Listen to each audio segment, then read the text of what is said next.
Aujourd'hui, j'aimerais qu'on parle de livres à lire quand on est dans un mauvais mood, quand on a envie de quelque chose un petit peu drôle ou qui ne nous fait pas trop réfléchir parce que ça ne sent pas bien.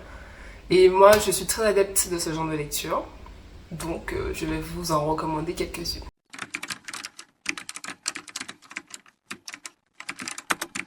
Alors, je vais vous recommander d'abord deux mangas parce qu'il n'y en a que deux.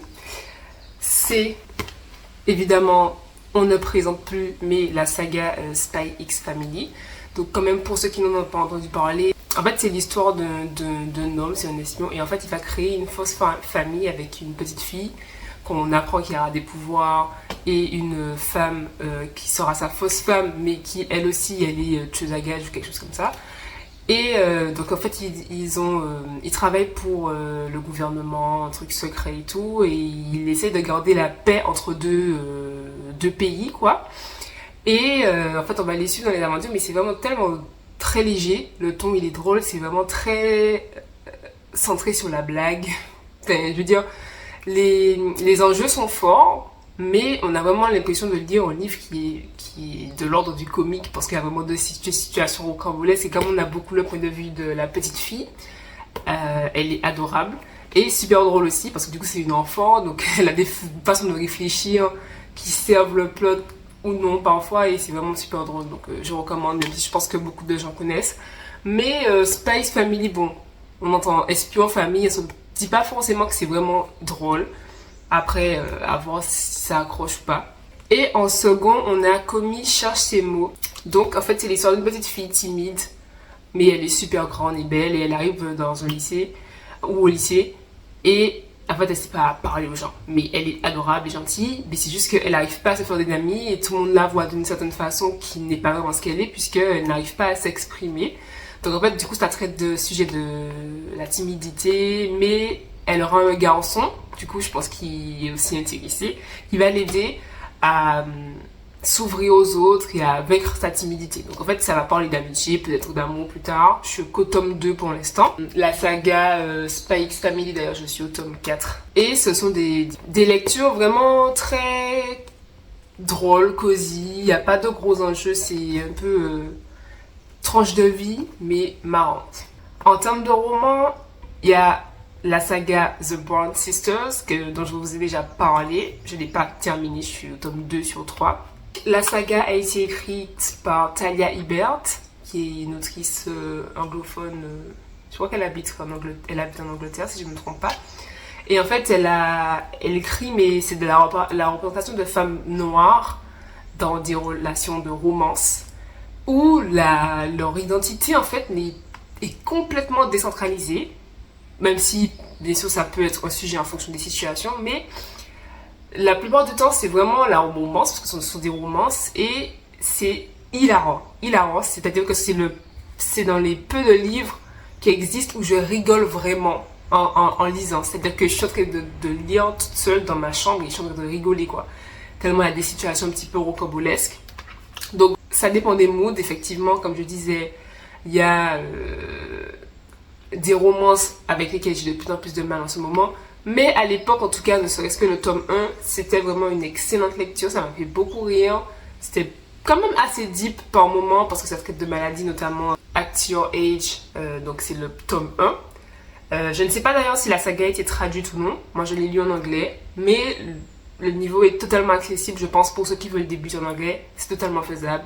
Et je pense que ça vaut le coup aussi parce que c'est vraiment drôle, et je pense que l'essence est là aussi quand on lit en VO. Et du coup, en fait, on suit l'histoire de 3 sœurs et chaque tome pour une sœur.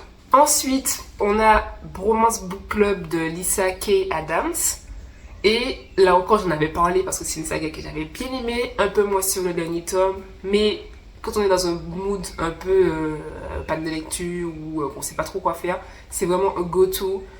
Je recommande de fou. C'est en fait l'histoire d'un groupe de gars. C'est les personnages principaux, mais en fait chaque fois c'est double POV, il me semble, à vérifier. Et ils ont créé en fait un book club secret, donc un club de lecture secret où ils apprennent à comment comprendre les femmes à travers les livres de romance et ce qu'elles veulent vraiment. Et c'est vraiment hilarant parce que du coup on a des hommes qui se rassemblent et qui crée une espèce de safe place entre eux où ils peuvent parler de leurs relations, dehors la masculinité toxique. Ici, on est pour parler des choses vraies, on est là pour parler des choses vraies. Et ça, vraiment, c'est super drôle parce que du coup, chaque homme vient sans forcément être problématique, même si parfois on sent qu'il y a pas de la misogynie, mais plutôt une nécessité de déconstruction pour certains.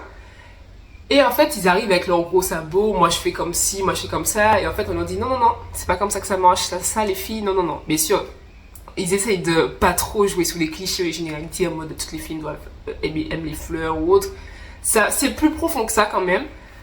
Mais le fait d'avoir ce rassemblement autour des gars et de leur point de vue par rapport à la relation, et du coup on suit comment eux aussi, parce que souvent il y a eu, soit ils étaient déjà en couple et ils essaient de se remettre ensemble, soit ils essaient de conquérir quelqu'un. Et on a donc du coup les problématiques de la naissance de relations, d'une relation qui existe déjà, et je trouve ça vraiment touchant, drôle, et ça traite de vrais sujets en fait de la vie de tous les jours, je trouve. Donc. Et ça reste quand même assez léger comme lecture. Donc, deuxième saga qui est vraiment super light, super cool à lire. Et enfin, il y a la saga Serpent and Dove de Shelby Mahurin. Et là, c'est une histoire de sorcière. Donc en fait, on vit dans... C'est une fantasy, une romantasy. Et donc ça se passe dans un univers où les sorcières existent. Il y a des sorcières de magie noire, magie blanche, magie rouge, des choses comme ça. Et en fait, notre héroïne est une sorcière et le protagoniste masculin est dans une espèce de confrérie religieuse qui lutte contre les sorcières. Donc en fait, c'est un peu comme un retelling de quand les sorcières de Salem, quand elles étaient brûlées sur la place et tout, parce que c'était très régi par une espèce de gouvernement religieux qui décide de tout. Et donc du coup, le protagoniste masculin fait partie de ça. Et lui, il va découvrir que plus tard, il sait pas que la femme qu'il va fréquenter, puisque du coup, ils auront une mission en commun à accomplir, il ne saura pas qu'elle fait partie de ses ennemis. Là où elle a l'avantage de savoir qui il est. Et la personnage principale mais quand je vous dis qu'elle est hilarante, elle est hilarante. Ça m'a tué de rien. En fait, elle est vraiment beauf. Et c'est ce genre de personnage qu'on n'a pas l'habitude de voir. C'est-à-dire qu'elle n'est pas dans une forme d'hypersexualisation ou quoi, mais elle fait des blagues de cul. Enfin, elle est vraiment drôle, mais elle a un humour un peu d'homme, mais sans être lourde. Et là, sans vouloir dire que tous les hommes ont un humour lourd, c'est loin de ce que je voulais dire. Mais elle est vraiment... En fait, elle est décalée.